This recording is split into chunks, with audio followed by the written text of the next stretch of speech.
ಹರಿ ಓಂ ಗುರುಭ್ಯೋ ನಮಃ. ನಾವು ಇಂದು ಮನಸ್ಸು ಅಂದ್ರೇನು, ಮನಸ್ಸಿನ ಅರ್ಥವೇನು, ಮನಸ್ಸಿನ ಕಾರ್ಯಗಳೇನು, ಮನಸ್ಸಿನ ಬಗ್ಗೆ ಬೇರೆ ಬೇರೆ ಪ್ರಕಾರದ ಉಲ್ಲೇಖಗಳನ್ನು ನೋಡೋಣ. ನಾವು ಸಾಮಾನ್ಯವಾಗಿ ಮನಸ್ಸು ಅಂದರೆ ಅನೇಕ ವಿಚಾರಗಳಿಂದ ಒಳಗೊಂಡಿರುವಂಥ ಒಂದು ಇನ್ಸ್ಟ್ರೂಮೆಂಟ್, ಇಂಟರ್ನಲ್ ಇನ್ಸ್ಟ್ರೂಮೆಂಟ್. ಇಲ್ಲಿ ಸುಖ, ದುಃಖ, ಲಾಭ, ನಷ್ಟ, ಮಾನ, ಅಪಮಾನ ಎಲ್ಲವೂ ಎದರಲ್ಲಿ ಹೇಳ್ತವೆ ಅಂದರೆ ಅಲೆಗಳ ರೂಪದಲ್ಲಿ ನಮ್ಮ ಮನಸ್ಸಿನಲ್ಲಿ ಹೇಳ್ತವೆ. ಈ ಶರೀರದಲ್ಲಿ ಬಹಳಷ್ಟು ಶ್ರೇಷ್ಠ ಶರೀರಕ್ಕಿಂತ ಇಂದ್ರಿಯವೂ ಶ್ರೇಷ್ಠ, ಇಂದ್ರಿಯಗಿಂತೂ ಮನಸ್ಸು ಬಹಳ ಶ್ರೇಷ್ಠ ಅಂತ ಹೇಳ್ತಾರೆ. ಮನಸ್ಸಿದ್ರೆ ಮಾರ್ಗ ಅಂತ ಹೇಳ್ತಾರೆ. ನಾವು ಮನಸ್ಸು ಮಾಡಿದರೆ ಏನೆಲ್ಲವನ್ನು ಸಾಧ್ಯ ಮಾಡುವಂಥ ಶಕ್ತಿ ಆ ಪರಮಾತ್ಮ ಈ ಮನಸ್ಸಿಗೆ ಕೊಟ್ಟಿದ್ದಾರೆ. ಮನಸ್ಸಿಗೆ ಈ ಜಗತ್ತಿನಲ್ಲಿ ಅಸಾಧ್ಯವಾದದ್ದು ಯಾವುದೂ ಇಲ್ಲ. ಮನಸ್ಸು ಮಾಡಿದ್ರೆ ಏನು ಬೇಕೆಲ್ಲ ಮಾಡಬಹುದು ಮನುಷ್ಯ. ಇವತ್ತು ಮನಸ್ಸು ಮಾಡಿದ್ರೆ ಒಬ್ಬ ದೊಡ್ಡ ರಾಜಕಾರಣಿ ಆಗಬಹುದು, ಮನಸ್ಸು ಮಾಡಿದರೆ ದೊಡ್ಡ ವಿಜ್ಞಾನಿ ಆಗಬಹುದು, ಮನಸ್ಸು ಮಾಡಿದರೆ ತನ್ನ ಸ್ವತಃ ಬಲದಿಂದ ಒಬ್ಬ ದೊಡ್ಡ ಬಿಸ್ನೆಸ್ ಮ್ಯಾನ್ ಆಗಬಹುದು, ಮನಸ್ಸು ಮಾಡಿದರೆ ಒಬ್ಬ ದೊಡ್ಡ ಜ್ಞಾನಿ ಆಗಬಹುದು, ಮನಸ್ಸು ಮಾಡಿದರೆ ಒಬ್ಬ ಮಹಾತ್ಮನಾಗಬಹುದು. ಇದು ಮನಸ್ಸಿನ ಒಂದು ಕ್ಷಮತೆಯನ್ನು ತಿಳಿದುಕೊಳ್ಳೋದು ಬಹಳಷ್ಟು ಕಠಿಣ ಇದೆ. ಹಾಗಾಗಿಯೇ ಬೇರೆ ಬೇರೆ ಶಾಸ್ತ್ರಗಳಲ್ಲಿ ಮನಸ್ಸಿನ ಅರ್ಥವನ್ನು ತಿಳಿಯೋಣ. ಮನಸ್ಸು ಚಂಚಲಾತ್ಮಕ ಮನಸ್ಸು ಹೇಗೆಂದರೆ ಯಾವಾಗಲೂ ಚಂಚಲ ಇರ್ತದೆ, ಒಂದು ಕಡೆ ಸ್ಥಿರವಾಗಿ ಕೂಡೋದಿಲ್ಲ. ಮನಸ್ಸು ಯಾವಾಗಲೂ ಬಹಿರ್ಮುಖವಾಗಿ ಅದು ಚಂಚಲತೆಯಿಂದ ಒಳಗೊಂಡಿರ್ತದೆ. ಚಂಚಲಾತ್ಮಕ ಮನ ಹೆಂಗಿದೆ ಅಂತಂದರೆ ಅದು ಯಾವಾಗಲೂ ಚಂಚಲವಾಗಿರ್ತದೆ. ಇನ್ನು ಎರಡನೇದಲ್ಲಿ ಹೇಳಿದರೆ ಉಭಯಾತ್ಮಕ ಮನಸ್ಸು ಒಳಗಡೆನೂ ಕೆಲಸ ಮಾಡ್ತದೆ ಮತ್ತು ಹೊರಗಡೆನೂ ಕೆಲಸ ಮಾಡ್ತದೆ. ಮನಸ್ಸು ಎರಡು ರೂಪ ಇದೆ, ಒಂದು ಒಳಗಡೆ ಮತ್ತು ಹೊರಗಡೆ. ಉದಾಹರಣೆಗೆ ನಾವು ಕ್ಲಾಸ್ ರೂಮಲ್ಲಿ ಕೂತಿರ್ತೀವಿ, ನಮ್ಮದು ಗಮನ ನಮ್ಮ ಟೀಚರ್ ಕಡೆಗೂ ಇರ್ತದೆ ಮತ್ತು ನಮ್ಮ ಕ್ಲಾಸ್ ಕಡೆ ಗಮನ ಇರ್ತದೆ. ಅದೇ ಕಾರಿಡಾರಲ್ಲಿ ಅಲ್ಲೇ ಹೊರಗಡೆ ಯಾರಾದರೂ ನಮಗೆ ಪರಿಚಯ ಇರ್ತಕ್ಕಂಥ ವ್ಯಕ್ತಿ ಬಂದಿದ್ರೆ ನಮ್ಮ ಮನಸ್ಸು ಅಲ್ಲೂ ಕೂಡ ಕೆಲಸ ಮಾಡ್ತದೆ, ಇಲ್ಲೂ ಕೂಡ ಕೆಲಸ ಮಾಡ್ತಾ ಇರ್ತದೆ. ಇದು ಉಭಯಾತ್ಮಕ ಮನಸ್ಸು ಎರಡು ರೀತಿ ಎಂದರೆ ಒಳಗೂ ಇದೆ, ಹೊರಗೂ ಇದೆ. ಚಂಚಲಾತ್ಮಕ ಮನ ಆಯಿತು, ಉಭಯಾತ್ಮಕ ಮನ ಆಯಿತು. ಇನ್ನು ನೆಕ್ಸ್ಟ್ ಹೇಳ್ತಾರೆ, ಮನಯೇವ ಮನುಷ್ಯಾಣಂ ಕಾರಣಂ ಬಂಧ ಮೋಕ್ಷ. ನಾನು ಮೊದಲೇ ಹೇಳಿದೆ, ಈ ಮನಸ್ಸು ಮಾಡಿದರೆ ಒಬ್ಬ ವ್ಯಕ್ತಿ ಒಬ್ಬ ಮಹಾತ್ಮನಾಗಬಹುದು, ಒಬ್ಬ ಜ್ಞಾನಿ ಆಗಬಹುದು, ಒಬ್ಬ ಯೋಗಿ ಆಗಬಹುದು, ಒಬ್ಬ ರಾಜಕಾರಣಿ ಆಗಬಹುದು, ಒಬ್ಬ ಶ್ರೇಷ್ಠ ಗೃಹಸ್ಥನಾಗಬಹುದು, ಒಬ್ಬ ಶ್ರೇಷ್ಠ ವಿಜ್ಞಾನಿ ಆಗಬಹುದು. ಅದು ಯಾವಾಗಂದರೆ ಮನಯೇವ ಮನುಷ್ಯಾಣಂ ಕಾರಣಂ ಬಂಧ ಮೋಕ್ಷ. ಈ ಮನಸ್ಸು ನಮ್ಮ ಬಂಧನಕ್ಕೂ ಇದೇ ಕಾರಣ, ನಮ್ಮ ಮುಕ್ತಿಗೂ ಇದೇ ಕಾರಣ.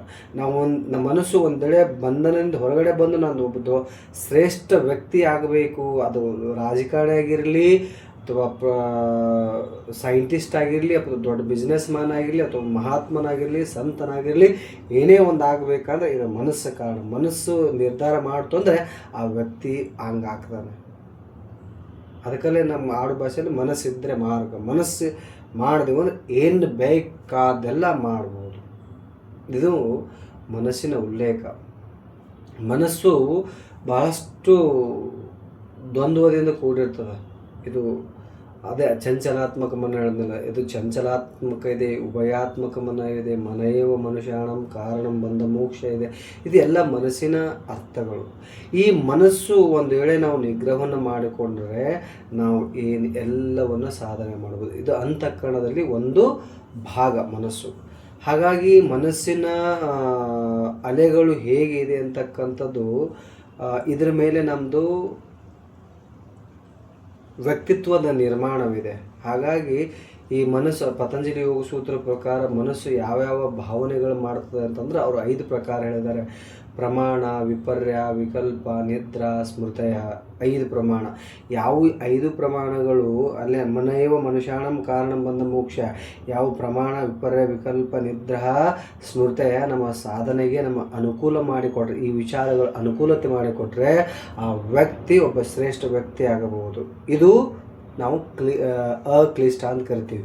ಅದೇ ಮನಸ್ಸು, ಇದು ಪ್ರಮಾಣ, ವಿಪರ್ಯ, ವಿಕಲ್ಪ, ನಿದ್ರಾ, ಇದು ನಮ್ಮ ಮನಸ್ಸು ನಮ್ಮ ಸಪೋರ್ಟ್ ಮಾಡಲಿಲ್ಲ ಅಂತಂದರೆ ನಾವು ಏನಾಗ್ತೀವತ್ತಂದರೆ ಅಕ್ಲಿಷ್ಟ ಅಂದರೆ ಸಾಧನೆ ಮಾಡ್ಲಿಕ್ಕೆ ಕೊಡಲ್ಲ. ಇದು ಪತಂಜಲಿ ಯೋಗ ಸೂತ್ರದ ಪ್ರಕಾರ. ಇನ್ನು ವ್ಯಾಸ ಮಹರ್ಷಿಗಳು ಇದನ್ನೇ ಪತಂಜಲಿ ಯೋಗ ಸೂತ್ರನ ಟಿಪ್ಪಣಿ ಬರೀಬೇಕಾದ್ರೆ ಮನಸ್ಸಿನ 5 ಇದು ಹೇಳಿದ್ದಾರೆ. ಏನು ಅಂದರೆ ಮನಸ್ಸು ಹೆಂಗೆ ಕ್ಷಿಪ್ತ, ವಿಕ್ಷಿಪ್ತ, ಮೂಢ, ಕ್ಷಿಪ್ತ, ವಿಕ್ಷಿಪ್ತ, ಏಕಾಗ್ರತ, ನಿರುದ್ಧ. ಮೂಢ ಇದು ಮನಸ್ಸು ಮೂಢ ಸ್ಥಿತಿಯಲ್ಲಿದೆ. ಕ್ಷಿಪ್ತ ಸ್ಥಿತಿಯಲ್ಲಿದೆ. ವಿಕ್ಷಿಪ್ತ, ಏಕಾಗ್ರತ ಮತ್ತು ನಿರುದ್ಧ. ಯಾವಾಗ ನಾವು ನಿರುದ್ಧ ಸ್ಥಿತಿ, ಮೂಢ ಅಂದರೆ ಯಾವಾಗಲೂ ಸುಸ್ತ, ನಿದ್ದೆ ಈ ರೀತಿಯಾಗಿರ್ತಕ್ಕಂಥ ಮನಸ್ಸು ಇದೆ. ಮತ್ತು ವಿಕ್ಷಿಪ್ತ ಸ್ವಲ್ಪ ಜಾಗೃತ ಅವಸ್ಥೆ ಇರ್ತದೆ, ಆದರೂ ಕೂಡ ಅಲ್ಲೂ ಕೂಡ ರಜೋಗುಣದ ಪ್ರವೃತ್ತಿ ಇರುವುದರಿಂದ ಅದು ಕೂಡ ಜಾಸ್ತಿ ಸ್ಥಿರವಾಗಿ ನಿಂದಿರೋಲ್ಲ. ಆಮೇಲೆ ಏಕಾಗ್ರ ಸ್ಥಿತಿ ಬರ್ತದೆ. ಏಕಾಗ್ರ ಸ್ಥಿತಿ ಅಲ್ಲೊಂದು ಸ್ವಲ್ಪ ಮನಸ್ಸು ನಿಂದಿರ್ಲಿಕ್ಕೆ ಪ್ರಾರಂಭ ಆಗ್ತದೆ, 1 ಗಂಟೆ 2 ಗಂಟೆ. ಇದು ಏಕಾಗ್ರ ಸ್ಥಿತಿ. ಇನ್ನು ಏಕಾಗ್ರ ಸ್ಥಿತಿ ಆಯಿತು ಅಂತಂದರೆ ಇವಾಗ ನಿರುದ್ಧ ಸ್ಥಿತಿ. ನಿರುದ್ಧ ಅಂದರೆ ಮನಸ್ಸು ಇಲ್ಲದೇ ಇರತಕ್ಕಂಥ ಸ್ಥಿತಿ. ನಿರುದ್ಧ ಅಂದರೆ ಎಲ್ಲ ವಿಚಾರಗಳು ಶಾಂತವಾಗಿ ನಾವು ಏನು ಮಾಡಬೇಕಾಗಿದ್ದಲ್ಲ ಅದು ಮಾಡಿ ತೀರಬೇಕಂತಕ್ಕಂಥ ಒಂದು ದೃಢ ನಿರ್ಧಾರ ಇದೆ. ಇದು ನಿರುದ್ಧ ಸ್ಥಿತಿಯಲ್ಲಿರ್ತದೆ. ಹಾಗಾಗಿ ಈ ಮನಸ್ಸನ್ನು ಬಹಳಷ್ಟು ಮಾರ್ಮಿಕವಾಗಿ ಶಾಸ್ತ್ರಬದ್ಧವಾಗಿ ಯಾರು ಮನಸ್ಸಿಗೆ ಮಾಲೀಕ ಆಗ್ತಾರೋ ಅವರು ಈ ಜಗತ್ತನ್ನೇ ಗೆಲ್ಲಬಹುದು. ನಾವು ಇನ್ನೊಬ್ಬರಿಗೆ ಮಾಲೀಕ ಆಗೋದು ಅವಶ್ಯಕತೆ ಇಲ್ಲ, ನಮ್ಮ ಮನಸ್ಸಿಗೆ ನಾವು ಮಾಲೀಕರಾಗಬೇಕು. ಹಾಗಾಗಿ ಮನಸ್ಸಿಗೆ ಮಾಲೀಕರಾಗಬೇಕಾದ್ರೆ ಅದಕ್ಕೆ ಒಂದು ಕ್ರಮ ಇರಬೇಕು, ಒಂದು ಪದ್ಧತಿ ಇರಬೇಕು, ಒಂದು ಅನುಷ್ಠಾನ ಇರಬೇಕು, ಒಂದು ಸಾಧನ ಮಾರ್ಗ ಇರಬೇಕು. ಇದು ಮನಸ್ಸು ಅದು ಇಲ್ಲಿ ಪಾಸಿಟಿವ್ನೂ ಇದೆ, ನೆಗೆಟಿವ್ನೂ ಇದೆ. ನೆಗೆಟಿವ್ ನಾವು ಯಾವ ರೀತಿ ಇದನ್ನು ಮನಸ್ಸಿಗೆ ನಾವು ರೂಪ ಕೊಡ್ತೀವೋ ಅದು ಆ ರೂಪ ತಾಳ್ತದೆ. ಹಾಗಾಗಿ ನಾವು ನಮ್ಮ ಭಾರತೀಯ ಸಂಸ್ಕೃತಿಯಲ್ಲಿ ಗಿಡವಾಗಿ ಬಗ್ಗದು ಮರವಾಗಿ ಬಗ್ಗೀತೆ ಅಂತ ಹೇಳಿದ್ದಾರೆ. ಅಂದರೆ ಮನಸ್ಸು ನಾವು ಚಿಕ್ಕವರಿದ್ದಾಗ ಅದನ್ನು ಒಂದು ನಿಯಮಪೂರ್ವಕವಾಗಿ ಕ್ರಮಬದ್ಧವಾಗಿ ಅದನ್ನು ನಾವು ಪಾಲನೆ ಮಾಡಿದೆ ಆದರೆ ಅದು ನಮಗೆ ಸರಿಯಾದ ಮಾರ್ಗದಲ್ಲಿ ಒಯ್ದು ನಾವು ಏನಾದರೂ ಒಂದು ಸಾಧನೆ ಮಾಡಲು ಹೆಲ್ಪ್ ಮಾಡ್ತದೆ. ಆದರೆ ಇದೇ ಮನಸ್ಸು ನಾವು ಚಿಕ್ಕವರು ಇರೋಕ್ಕಾಗಿ ಇದಕ್ಕೆ ನಾವು ನಯ, ವಿನಯ, ನೀತಿ, ನಿಯಮಗಳು ಕಲಿಸದೇ ಇದ್ದರೆ ಅದು ಮುಂದೆ ಬಾಗುವುದಿಲ್ಲ. ಯಾಕಂದರೆ ಅದೇ ಅಷ್ಟು ಪ್ರಬಲವಾಗಿದೆ. ಅನೇಕ ಜನ್ಮಗಳಿಂದ ಈ ವಿಷಯ ಸಂಸ್ಕಾರಗಳ ಪ್ರತಿ ಈ ಮನಸ್ಸು ಯಾವಾಗಲೂ ಬಹಿರ್ಮುಖವಾಗಿದೆ. ಇಂಥ ಬಹಿರ್ಮುಖವಾಗಿರ್ತಕ್ಕಂಥ ನಮ್ಮ ಮನಸ್ಸನ್ನು ಅಂತರ್ಮುಖವಾಗಿ ತರಬೇಕಾದರೆ ನಾವು ಗ್ರಂಥಗಳ ಅಧ್ಯಯನ, ಗುರು ಸೇವೆ, ಹೀಗೆ ಸಾಧನೆ ಮೂಲಕ ನಾವು ಮನಸ್ಸನ್ನು ಅದನ್ನು ಕಂಟ್ರೋಲ್ ಮಾಡ್ಬೋದು. ಮನಸ್ಸನ್ನು ಹೇಗೆ ನಾವು ಕ್ರಮಬದ್ಧವಾಗಿ ಮಾಡಬೇಕು, ಅದನ್ನು ಹೇಗೆ ನಾವು ದಾರಿ ತರಬೇಕು ಅಂತಂದರೆ ಅಲ್ಲಿ ಮನಸ್ಸನ್ನು ನಾವು ಮಂತ್ರದ ಮೂಲಕ ಒಂದು ಇದು ಕೊಡ್ತೀವಿ. ಮಂತ್ರ ಅಂದರೆ ಮನನಾತ್ರಾಯಿತೆ ಇತಿ ಮಂತ್ರ. ಮನಸ್ಸನ್ನು ನಿಯಂತ್ರಣ ಮಾಡಿ ಮನಸ್ಸನ್ನು ಆಚೆಗೆ, ಮನಸ್ಸು ಇಲ್ಲದೆ ಮನಸ್ಸನ್ನು ಮನಸ್ಸನ್ನು ನಾಶಗೊಳಿಸುವಂಥ ಒಂದು ಶಕ್ತಿ ಎದಕ್ಕಿದೆ ಅಂದರೆ ಮಂತ್ರಕ್ಕಿದೆ. ಮಂತ್ರ ಮನನಾತ್ರಾಯತೆ ಇದೆ. ಅದು ಮನನ ಮಾಡ್ತಾ ಮಾಡ್ತಾ ಮಾಡ್ತಾ ಮನಸ್ಸಿನ ಲಯ ಶಾಂತವಾಗ್ತದೆ. ಹಾಗಾದರೆ ಇದಕ್ಕೆ ನಾವು ಮುಂದೆ ಕೇಳ್ತೀವಿ ಜಪ. ಮನಸ್ಸು ಒಂದೇ ಮಂತ್ರವನ್ನು ಪುನಃ ಪುನಃ ಪುನಃ ಜಪ ಮಾಡೋದಕ್ಕೆ ನಾವು ಜಪ ಅಂತ ಕರಿತೀವಿ. ಹಾಗಾದರೆ ಜಪ ಅಂದರೆ ಏನು ಅಂತಂದರೆ ಇಲ್ಲಿ ಜೇಕಾರ ಜನ್ಮ ಬಿಚ್ಚೋದು, ಪಕಾರ ಪಾಪನಾಶನಂ. ಅಂದರೆ ನಾವು ಅನೇಕ ಜನ್ಮಗಳಿಂದ ಹುಟ್ಟಿ ಸತ್ತು ಜೇಕಾರು ಜನ್ಮ ಹುಟ್ಟುವುದೇನದ ಇದನ್ನು ನಾಶಗೊಳಿಸುವಂಥ ಶಕ್ತಿ ಜಪ.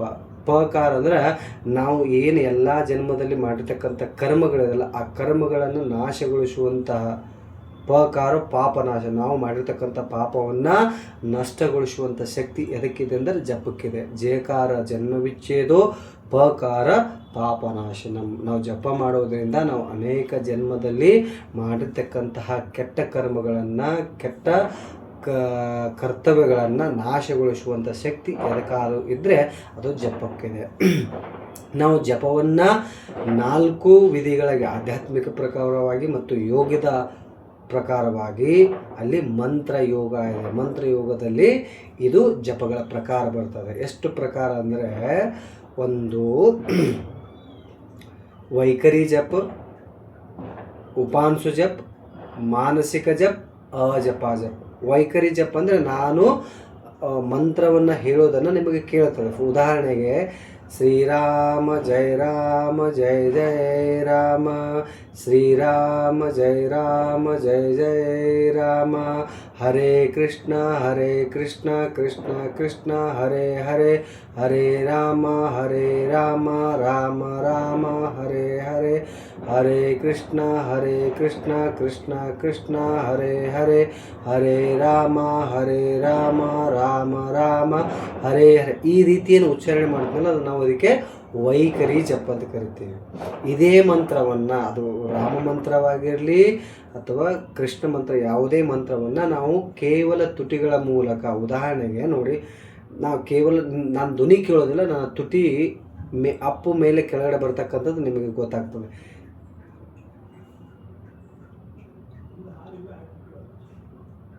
ಈ ರೀತಿ ಏನು ನಾವು ಬರೆಯುತ್ತೆ, ಕೇವಲ ನಮ್ಮ ಧ್ವನಿ ಒಳಗಡೆ ಕೇಳ್ತಾ ಇರ್ತದೆ, ಆದರೆ ಅದ್ರ ನಿಮ್ಮದು ತುಟಿ ಆ್ಯಕ್ಟಿವ್ ಇರ್ತದೆ, ಅಂದರೆ ಮೊಮೆಂಟ್ ಇರ್ತದಲ್ಲ, ಅದಕ್ಕೆ ನಾವು ಉಪಾಸು ಜಪ ಅಂತ ಕರಿತೀವಿ.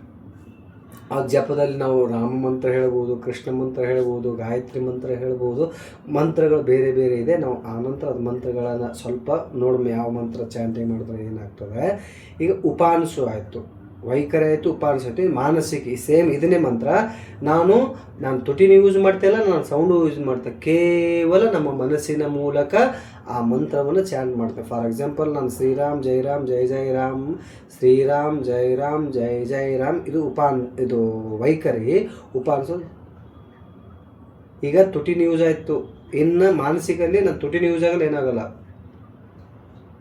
ನಾನು ಮನಸ್ಸಿನಲ್ಲೇ ರಿಪಿಟೇಷನ್ ಮಾಡ್ತಾ ಇರ್ತೀನಿ. ಇದಕ್ಕೆ ನಾವು ಮಾನಸಿಕ ಜಪ ಅಂತ ಕರಿತೀವಿ. ಇನ್ನು 4ನೇದಾಗಿ ಅಜಪ ಜಪ ಅಂದರೆ ಇದು 24 hours ನಾವು ಕೂಡ ಅದನ್ನು ಪ್ರಯತ್ನ ಮಾಡದೆ ತನ್ನಿಂದ ತಾನೇ ಜಪವಾಗಿರ್ತಕ್ಕಂಥದಕ್ಕೆ ನಾವು ಅಜಪ ಅಂತ ಕರಿತೀವಿ. ನಮ್ಮ ಭಾರತೀಯ ಸಂಸ್ಕೃತಿ ಅಜಪ ಸೋಹಂ, ನಾವು ಶ್ವಾಸವನ್ನು ತೆಗೆದುವಾಗ ಸೋ, ಬಿಡುವಾಗ ಹಂ, ಸೋ ಹಂ. ನಾವು ಊಟ ಮಾಡಿರಲಿ, ನಾವು ನಡೀಲಿ, ನಾವು ಓದಲಿ, ಯಾವಾಗಲೂ ನಮ್ಮ ಶ್ವಾಸ ನಮ್ಮ ಜೊತೆ ಇರ್ತದೆ. 24 hours ನಮ್ಮ ಜೊತೆ ಯಾರು ಇರದೇ ಇದ್ದರೂ ನಮ್ಮ ಶ್ವಾಸ ಇರ್ತದೆ. ಹಾಗಾಗಿ ಈ 24 hours ಅಲ್ಲಿ 21,600 times ನಾವು ಶ್ವಾಸವನ್ನು ತಗೋತೀವಿ, ಶ್ವಾಸವನ್ನು ಬಿಡ್ತೀವಿ. ಆದರೆ ನಾವು ಅದರ ಜೊತೆಗೆ ಸೋಹಮ್ಮನ್ನು ಸೇರಿಸಿದಾಗ, ಸೋ ಅಂದರೆ ಅವನು, ಹಮ್ ಅಂದರೆ ಏನು ಆ ವಸ್ತು ಇದೆಯಲ್ಲ, ಆ ಮೇಲ್ಗಡೆ ಪರಂಪಿತ ಪರಮಾತ್ಮ ವಸ್ತು ನಾನೇ ಆಗಿದ್ದೀನಿ. ಸೋ ಅಂದರೆ ಅದು ಅಂದರೆ ಯಾವುದು, ಪರಂಪಿತ ಪರಮಾತ್ಮ, ಅದು ದೇವರು. ನಾವು ಯಾವುದೇ ರೂಪ ಕೊಡ್ರಿ, ಕೃಷ್ಣ ಕೊಡ್ರಿ, ರಾಮ ಕೊಡಲಿ, ಲಕ್ಷ್ಮಿ ಕೊಡಲಿ, ಯಾವುದೇ ಒಂದು ರೂಪಕ್ಕೆ ನಮ್ಮ ಕಲ್ಪನೆಗೆ ಯಾವುದೇ ಒಂದು ರೂಪ ಕೊಟ್ಟರು ಆ ಪರಂಪಿತ ಪರಮಾತ್ಮ ನಾನೇ ಇದ್ದೀನಿ. ಸೋಹಂ. ಫಾರ್ ಎಕ್ಸಾಂಪಲ್, 2 ಕೈಗಳ ಚಿನ್ಮುದ್ರೆ ಇಟ್ಕೊಂಡು ನಿಧಾನವಾಗಿ ಕಣ್ಣುಗಳು ಮುಚ್ಚಿ ನೀವು ಶ್ವಾಸ ತಗೋ, ಶ್ವಾಸ ಬಿಡುವಾಗ ಹಂ, ಸೋ ಹಂ. ಇದು ನಿಮ್ಮ ಶ್ವಾಸದ ಜೊತೆಗೆ 24 hours ನಡೀತಾ ಇರಬೇಕು. ಇದಕ್ಕೆ ಅಜಪ ಅಂತ ಹೇಳ್ತೀವಿ. ಹೀಗೆ 4 ಮಂತ್ರಗಳು ಏನಿದೆ, 4 ಮಂತ್ರದ ವಿಧಿ ಇದೆ. ಇದು ವೈಖರಿ ಜಪ ಇದೆ, ಉಪಾಂಶು ಜಪ ಇದೆ, ಮಾನಸಿಕ ಜಪ ಇದೆ, ಅಜಪ ಇದೆ. ಇದರಲ್ಲಿ ನಾವು ಜಪ ಮಾಡೋದ್ರಿಂದ ನಮ್ಮ ಏನು ಬ್ರೈನಲ್ಲಿ ಹೇಳುವಂಥ ವೇವ್ಸ್ ಇದೆ ಅಲ್ಲ, ಅಲ್ಫಾ, ಬೀಟಾ, ಗಾಮಾ, ತೀಟಾ, ಇವು ವೇವ್ಸು ನಮ್ಮ ಸ್ಟ್ರೆಸ್ಸು, ಡಿಪ್ರೆಷನ್ನು, ಓವರ್ ಥಿಂಕಿಂಗ್ ಎಲ್ಲ ಉತ್ಪತ್ತಿ ಆಗ್ತಾವಲ್ಲ, ಅವೆಲ್ಲವನ್ನು ಶಾಂತಗೊಳಿಸುವಂಥ ಸ್ಥಿತಿ ಎದಕ್ಕಾದರೂ ಇದ್ದರೆ ಅದು ಮಂತ್ರಕ್ಕಿದೆ. ನಾವು ಡಿಫ್ರೆಂಟ್ ಅದರಲ್ಲೇ ಮಾನಸಿಕ ಜಪ್ಪು ಮತ್ತು ಅಜಪ ಭಾಳಷ್ಟು ಶ್ರೇಷ್ಠ ಅಂತ ಹೇಳ್ತಾರೆ. ಯಾರು ಪ್ರಾರಂಭಿಕ ಸ್ಥಿತಿಯಲ್ಲಿ ಇರ್ತಾರೆ, ಯಾರಿಗೆ ಮನಸ್ಸು ಕಂಟ್ರೋಲ್ ಆಗೋಲ್ಲೋ ಅವರು ವೈಖರಿ ಜಪವನ್ನು ಮಾಡಬಹುದು. ಯಾರು ಅದು ಪ್ರಾಕ್ಟೀಸ್ ಮಾಡ್ತಾ ಸ್ವಲ್ಪ ತಿಂಗಳು 2 ತಿಂಗಳು 3 ತಿಂಗಳು ಆಯ್ತಾ ಅದನ್ನು ಉಪಾಂಶು ಜಪ ಮಾಡ್ಬೋದು. ಯಾರಿಗೆ ಉಪಾಂಶು ಮತ್ತು ವೈಖರಿ ಭಾಳ ದೀರ್ಘವಾಗಿ ಜಪ ಮಾಡಿದಾಗ ಮಾನಸಿಕ ಜಪ ಬಹಳಷ್ಟು ಸರ್ವಶ್ರೇಷ್ಠ ಅಂತ ಹೇಳ್ತಾರೆ. ಮಾನಸಿಕ ಜಪಗಿಂತೂ ಜಪ ನಾವು 24 hours ಜಪ ಮಾಡುವಂಥ ಸ್ಥಿತಿ ಇದು. ಜಪ ಮಾಡೋದ್ರಿಂದ ಭಾಳಷ್ಟು ಮಹತ್ವ ಇದೆ ಅಂತ ಹೇಳ್ತಾರೆ. ಹೀಗೆ ಜಪ ಮಾಡೋದ್ರಿಂದ ನಮ್ಮ ಮನಸ್ಸು ಬಹಿರ್ಮುಖವಾಗಿ ಹರಿಯುವುದನ್ನು ಬಿಟ್ಟು ಅಂತರ್ಮುಖವಾಗಿ ಆ ಮಂತ್ರದ ಉಚ್ಚಾರಣೆಗಳ ಬಗ್ಗೆ, ಆ ಮಂತ್ರದ ಅರ್ಥದ ಬಗ್ಗೆ ಚಿಂತನೆಯನ್ನು, ಆ ಮಂತ್ರದ ಆಲೋಚನೆಯನ್ನು ಮಾಡೋದ್ರಿಂದ ನಮ್ಮ ಮನಸ್ಸಿನ ಚಂಚಲತೆ ದೂರವಾಗ್ತದೆ. ನಮ್ಮ ಮನಸ್ಸು ಒಂದು ವಸ್ತುವಿನ ಮೇಲೆ ಈ ಕಾನ್ಸಂಟ್ರೇಷನ್ ಆಗುತ್ತೆ. ಅದು ಉದಾಹರಣೆ ಯಾವುದಾದರೆ, ನಾವು ಶ್ರೀರಾಮ ಜಯ ರಾಮ ಜಯ ಜಯ ರಾಮ ಈ ಮಂತ್ರವನ್ನು ತೆಗೆದುಕೊಂಡು ನಾವು ಅದನ್ನೇ ಭಗವಂತನ ಶ್ರೀರಾಮಚಂದ್ರರ ಮೂರ್ತಿಯನ್ನು ನಮ್ಮ ಕಣ್ಣಿಗೂ ಮುಂದೆ ನಾವು ಅದನ್ನು ನೋಡ್ತಾ ಇರಬೇಕು. ಅದರಿಂದ ನಾವು ಕಿವಿ ಕೇಳ್ತಾ ಇರಬೇಕು, ಅದರ ಬಗ್ಗೆ ಚಿಂತನೆ ಮಾಡ್ತಾ ಇರಬೇಕು. ಹೀಗೆ ಮಾಡೋದ್ರಿಂದ ನಮ್ಮ ಸೆನ್ಸ್ ಆರ್ಗನ್ಸ್ ಸಂಪೂರ್ಣವಾಗಿ ಆ ರಾಮ ನಾಮದ ಮೇಲೆ ಕಾನ್ಸಂಟ್ರೇಷನ್ ಮಾಡೋದ್ರಿಂದ ನಮ್ಮಲ್ಲಿ ಮೆಮೊರಿ ಪವರ್ ಹೆಚ್ಚಾಗ್ತದೆ, ನಮ್ಮಲ್ಲಿ ಡಿಪ್ರೆಷನ್, ಎಂಗ್ಸೈಟಿ ಇದು ಎಲ್ಲವೂ ಕಡಿಮೆ ಆಗ್ತವೆ. ಹಾಗಾಗಿ ನಾವು ಶಾಂತವಾಗಿರ್ತೀವಿ, ಶಾಂತ ಸ್ವಭಾವವಾಗಿರ್ತೀವಿ. ಇದು ಮಂತ್ರದಿಂದ ಆಗುವಂಥ ಲಾಭಗಳು. ಇದು ಜೊತೆ ಜಪ ತದರ್ಥ ಭಾವನ ನಮ್ಮ ಪತಂಜಲಿ ಯೋಗ ಸೂತ್ರ ಹೇಳಿದೆ, ಜಪ ತದರ್ಥ ಭಾವ, ತಜ್ಜಪ ತದರ್ಥ ಭಾವನಂ, ತದರ್ಥ ಭಾವ. ನಾವು ಮಂತ್ರವನ್ನು ಚಾಂಟಿಂಗ್ ಮಾಡುವಾಗ ಅದರ ಅರ್ಥ ಸಹಿತವಾಗಿ ನಾವು ಮಂತ್ರವನ್ನು ಚಾಂಟಿಂಗ್ ಮಾಡಿದ್ರೆ ಆ ಮಂತ್ರದ ಪೂರ್ಣ ಲಾಭ ನಮಗೆ ದೊರೆಯುತ್ತದೆ. ಉದಾಹರಣೆಗೆ ಶ್ರೀರಾಮ ಜಯ ರಾಮ ಜಯ ಜಯ ರಾಮ್, ಆ ಭಗವಂತನ ನಾಮವನ್ನು ನಾವು ಮನಸ್ಸಿನ ಮೂಲಕ ಚಿಂತನೆಯನ್ನು ಮಾಡಬೇಕು. ರಾಮದಿಂದ ಏನು ಅರ್ಥ, ರಾಮದೇನು ಅರ್ಥ, ಜೈ ರಾಮ ಅದರ ಅರ್ಥ ಏನು, ಜಯ ಜಯ ರಾಮ. ಹೀಗೆ ರಾಮನ ಪ್ರತಿಯೊಂದು ಅಕ್ಷರಗಳ ಅದರ ಅರ್ಥ ಸಹಿತವಾಗಿ ನಾವು ಅದನ್ನು ಉಚ್ಚಾರಣೆ ಮಾಡಿದಾಗ ಸಂಪೂರ್ಣವಾಗಿ ಲಾಭವನ್ನು ಸಿಗ್ಲಿಕ್ಕಾಗ್ತದೆ. ಉದಾಹರಣೆಗೆ ಶ್ರೀರಾಮ ಜಯ ರಾಮ ಜಯ ಜಯ ರಾಮ. ಶ್ರೀ ಅಂದರೆ ಮಹಾಲಕ್ಷ್ಮಿ ಅಂತ ಇಲ್ಲಿ ಅರ್ಥ ಕೊಡ್ತದೆ. ರಾಮ ಅಂದರೆ ನಮ್ಮ ಅಗ್ನಿಯ ಬೀಜ ಮಂತ್ರ. ಅಂದರೆ ಚಂದ್ರಮನ ಶಾಂತಿಯನ್ನು ಕೊಡುವಂಥ. ರಾಮ ಅಂದರೆ ನಮ್ಮಲ್ಲಿ ಇರ್ತಕ್ಕಂಥ ಅಜ್ಞಾನವನ್ನು ಸುಟ್ಟು ಹಾಕಿ ನಮ್ಮಲ್ಲಿರ್ತಕ್ಕಂಥ ಸದ್ಗುಣವನ್ನು ಬೆಳೆಸುವಂಥ ಸ್ಥಿತಿಗೆ ರಾಮ ಅಂತ ಅಂದರೆ ಅಗ್ನಿ. ಅಂದರೆ ಅಗ್ನಿ ಮಂತ್ರ. ಅಂದರೆ ಅದು ಚಂದ್ರನ ಒಂದು ಮಂತ್ರ ಅಂತ ನಮ್ಮ ಭಾರತೀಯ ಉಲ್ಲೇಖದಲ್ಲಿ ನಾವು ಪ್ರವಚನ ಮೂಲಕ ಅಧ್ಯಯನದ ಮೂಲಕ ತಿಳಿದುಕೊಂಡಿದೆ. ರಾಮ. ಜಯ ಅಂದರೆ ಆ ರಾಮನನ್ನು, ಜಯ ಅಂದರೆ ನಮ್ಗೆ ಜಯವಾಗಲಿ, ನಿನ್ನಲ್ಲಿರ್ತಕ್ಕಂತಹ ಸದ್ಗುಣಗಳ ಪ್ರತಿ ನಿನಗೆ ಜಯವಾಗಲಿ, ರಾಮನಿಗೆ ಜಯವಾಗಲಿ, ಜಯ ಜಯ. ಮತ್ತೊಮ್ಮೆ ಹೇ ಪರಮಪಿತ ಪರಮಾತ್ಮ ರಾಮ, ನಾನು ನಿನ್ನ ಮಂತ್ರ ಜಪ ಮಾಡೋದರಿಂದ ನನ್ನ ಬುದ್ಧಿ, ನನ್ನ ಮನಸ್ಸು, ನನ್ನ ಇಂದ್ರಿಯಗಳನ್ನು ಸಂಪೂರ್ಣ ಸಮರ್ಪಣೆ ಮಾಡಿ ಈ ಮಂತ್ರವನ್ನು ಜಪ ಮಾಡೋದರಿಂದ ನನ್ನಲ್ಲಿ ಸದ್ಗುಣ ಸದ್ಭಾವನೆಗಳು ಜಾಗೃತವಾಗಲಿರುತ್ತೆ. ಈ ರೀತಿಯಾಗಿ ನಾವು ಭಾವನೆಗಳನ್ನು ಮಾಡ್ತಾ ನಾವು ಸದಾಕಾಲ ರಾಮ ಮಂತ್ರವನ್ನು ಜಪ ಮಾಡಿದರೆ ನಮ್ಮಲ್ಲಿರ್ತಕ್ಕಂಥ ಅನೇಕ ಜನ್ಮಗಳ ಸಂಸ್ಕಾರ ನಷ್ಟವಾಗಿ ಆ ಪರಮಪಿತ ಪರಮಾತ್ಮನ ಜೊತೆಗೆ ಒಂದು ಆಗುವಂಥ ಒಂದು ಸಾಧನ ನಮ್ಮ ಭಾರತೀಯ ಸಂಸ್ಕೃತಿಯಲ್ಲಿ ಜಪಯೋಗದಲ್ಲಿದೆ. ಹಾಗಾಗಿ ಇದನ್ನು ನಾವು ನಿತ್ಯ ನಿರಂತರವಾಗಿ ಅದನ್ನು ಶ್ರದ್ಧಾ ಭಕ್ತಿಪೂರ್ವಕವಾಗಿ ಮಂತ್ರವನ್ನು ಜಪ ಮಾಡೋದರಿಂದ ಬಹಳಷ್ಟು ಲಾಭಗಳು. ಅವರವರ ಭಕ್ತಿ, ಅವರವರ ಪ್ರೇಮದ ಮೇಲೆ ಬೇರೆ ಬೇರೆ ಮಂತ್ರಗಳನ್ನು ಉಚ್ಚಾರಣೆ ಮಾಡ್ತೀವಿ. ನಾವು ಗಾಯತ್ರಿ ಮಂತ್ರ ತಗೋಬೋದು, ವಿಷ್ಣು ಮಂತ್ರ ತಗೋಬೋದು, ರಾಮ ಮಂತ್ರ ತಗೊಳ್ಬೋದು, ಕೃಷ್ಣ ಮಂತ್ರ ತಗೋಬೋದು. ಹೀಗೆ ಬೇರೆ ಬೇರೆ ಬೇರೆ ದೇವಾನುದೇವತೆಗಳ ಮಂತ್ರವನ್ನು ನಮ್ಮ ಭಾರತೀಯ ಶಾಸ್ತ್ರಗಳಲ್ಲಿ ಮೊದಲು ಸಗುಣ ರೂಪದಿಂದ ಅದನ್ನು ನಾವು ಉಚ್ಚಾರಣೆ ಮಾಡಿ ನಿರ್ಗುಣ ರೂಪದ ತಲುಪುವಂಥ ಒಂದು ಸ್ಥಿತಿ. ನಮ್ಮ ಮನಸ್ಸು ಮೊದಲು ಮಂತ್ರದ ಜೊತೆಗೆ ಲಯವಾಗಬೇಕು, ಅದರ ಜೊತೆಗೆ ಲಯವಾಗಿ ಆ ಅರ್ಥದ ಜೊತೆಗೆ ಲಯವಾಗಬೇಕು, ಆ ಅರ್ಥದ ಜೊತೆಗೆ ಆ ಮಂತ್ರದ ದೇವನ ಗುಣಲಕ್ಷಣಗಳ ಜೊತೆಗೆ ನಮ್ಮ ಮನಸ್ಸು ಒಂದಾಗಬೇಕು. ಈ ರೀತಿ ಆಯಿತು ಅಂದರೆ ನಮ್ಮ ಮನಸ್ಸಿನ ಚಂಚಲತೆ ದೂರವಾಗ್ತದೆ, ನಮ್ಮಲ್ಲಿರ್ತಕ್ಕಂಥ ಅನೇಕ ಜನ್ಮಗಳ ಸಂಸ್ಕಾರ ದೂರವಾಗಿ ನಾವು ಆ ಪರಮಪಿತ ಪರಮಾತ್ಮಗೆ ನಮ್ಮ ಮನಸ್ಸು ಶಾಂತ ಆಗ್ತದೆ. ಆವಾಗ ಧ್ಯಾನ ತನ್ನಿಂದ ತಾನೇ ಉತ್ಪತ್ತಿ ಆಗುವಂಥ ಸ್ಥಿತಿ. ಯಾವಾಗ ನಮ್ಮ ಮನಸ್ಸಿನ ಎಲ್ಲವೂ ಅಲೆಗಳು ಶಾಂತವಾಗಿ ನಾವು ಶಾಂತ ಸ್ಥಿರ ಸ್ಥಿತಿಯಲ್ಲಿ ಕುಳಿತೀವಲ್ಲ, ಅದು ಧ್ಯಾನದ ಸ್ಥಿತಿ ಉತ್ಪತ್ತಿ ಆಗ್ತದೆ. ಧ್ಯಾನ ಇದು ಮಂತ್ರ ಪ್ರಾರಂಭಿಕ ಸ್ಥಿತಿ. ನಾವು ಯಾವಾಗ ಮಂತ್ರ ಜಪಕ್ಕೆ ಹೋಗ್ತೀವೋ ಅಲ್ಲಿ ಧ್ಯಾನದ ಉತ್ಪತ್ತಿವಾಗ್ತದೆ. ಧ್ಯಾನ ಮಾಡುವಂಥ ಕ್ರಿಯೆ ಅಲ್ಲ, ಧ್ಯಾನ ತನ್ನಿಂದ ತಾನೇ ಆಗುವಂಥ ಒಂದು ಪ್ರಕ್ರಿಯೆ. ಅದು ನಾವು ಮೊದಲು ಮಂತ್ರದ ಜೊತೆಗೆ ಲಯವಾಗಬೇಕು. ಈ ರೀತಿ ನಾವು ಅಭ್ಯಾಸ ಮಾಡಿದ್ದೆ ಆದರೆ ನಾವು ಹೊರಗೂ ಮೌನವಾಗ್ತೀವಿ, ಒಳಗೂ ಮೌನವಾಗ್ತೀವಿ. ಅದುವೇ ಪರಮ ಆನಂದದ ಸ್ಥಿತಿ. ಈ ಮಂತ್ರಯೋಗದಿಂದ ಈ ಮನಸ್ಸಿನ ಎಲ್ಲ ಲಯಗಳನ್ನು ಶಾಂತ ಮಾಡಿ ನಾವು ಶಾಂತ ಸ್ಥಿತಿಯಲ್ಲಿ ಕುಳಿತುಕೊಳ್ಳುವಂಥ ಸ್ಥಿತಿಗೆ ನಾವು ಧ್ಯಾನ, ನಿರ್ವಿಷಯ ಮನಃ ಧ್ಯಾನ. ನಾವು ಪ್ರಾರಂಭದಿಂದ ವೈಖರಿ, ಉಪಾಂಶು, ಮಾನಸಿಕ ಜಪ ಮಾಡಿ ಲಾಸ್ಟಿಗೆ ಎಲ್ಲಿ ಬಂದು ತಲುಪ್ತೀವಿ ಅಂದರೆ ನಿರ್ವಿಷಯಂ ಮನಃ ಧ್ಯಾನ. ನಿರ್ವಿಷಯಂ ಮನಃ ಧ್ಯಾನ. ಯಾವುದೇ ವಿಷಯವು ಇರದೇ ಇರತಕ್ಕಂಥ ಮನಸ್ಸಿನ ಸ್ಥಿತಿ ಇದೆಯಲ್ಲ, ಆ ಸ್ಥಿತಿಗೆ ನಾವು ಧ್ಯಾನ ಎಂದು ಕರಿತೀವಿ. ಹಾಗಾಗಿ ನಿತ್ಯ ನಿರಂತರ ನೀವು ನಿಮಗೆ ಎಷ್ಟು ಸಾಧ್ಯವಾದಷ್ಟು ಮಂತ್ರಗಳ ಜಪ ಮಾಡಿ ನೀವು ಧ್ಯಾನಕ್ಕೆ ತಯಾರಿ ಮಾಡಿಕೊಳ್ಳುವಂಥ ಮಾತನ್ನು ತಿಳಿಸ್ತಾ ಇಲ್ಲಿಗೆ ಮಾತನ್ನು ಮುಕ್ತಾಯಗೊಳಿಸೋಣ. ಹರಿ ಓಂ ಗುರುಭ್ಯೋ ನಮಃ.